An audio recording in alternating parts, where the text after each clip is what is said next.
A seemingly innocent Sunday outing becomes a turning point as Libby's relationship with Charles deepens, while Tom's absence casts a shadow over her heart. Lean in close, my loves, for the air is thick with unspoken desires. Chapter 7. Sunday Revelations. The church bells of St. Michael's rang out across the town, calling the faithful to Sunday service. The Ainsworth family's carriage pulled up to the church steps, but as Libby alighted, she couldn't help but notice the unfamiliar face of the groom assisting her. "Thank you, James," her father said to the young man, who nodded respectfully before driving the carriage to wait with the others. Libby glanced around, a small frown creasing her brow. She'd grown so accustomed to Tom's presence that his absence felt strangely unsettling. Pushing the thought aside, she followed her parents into the church. As they took their usual pew, Libby caught sight of Charles Houghton a few rows ahead. He turned, as if sensing her gaze, and offered a warm smile. Libby found herself smiling back, though a nagging feeling of unease persisted in the back of her mind.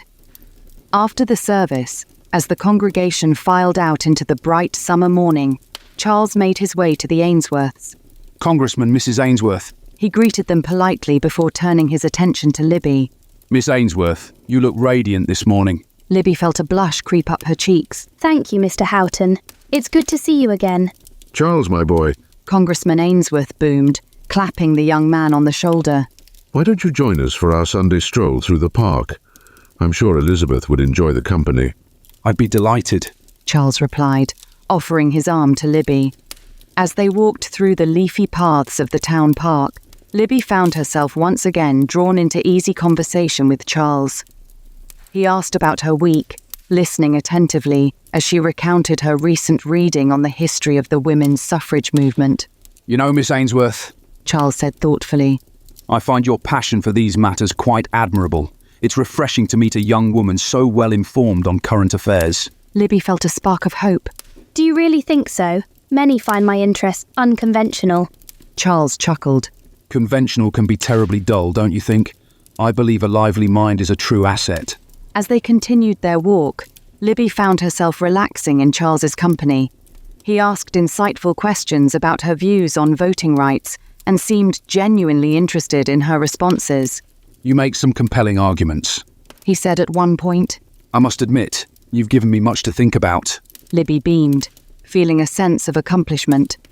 Perhaps Charles could be an ally in her cause after all. As they neared the end of their walk, Charles hesitated for a moment before speaking. "Miss Ainsworth, I wonder if I might call on you again this week. Perhaps we could continue our discussion over tea."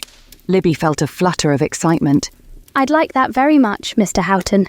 As they said their goodbyes, Libby couldn't help but feel a sense of optimism about the future. Charles seemed to respect her mind and her convictions. Maybe, just maybe, he could help bridge the gap between her aspirations and her father's expectations.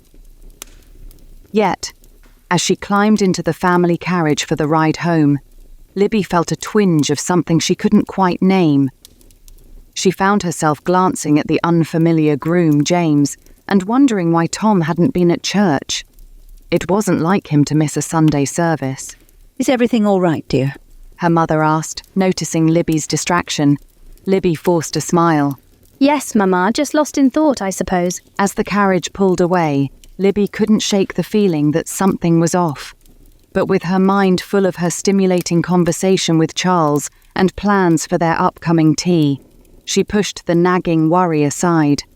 Little did she know that back at the Ainsworth estate, Tom was packing his meagre belongings, his heart heavy with unspoken words and unfulfilled promises.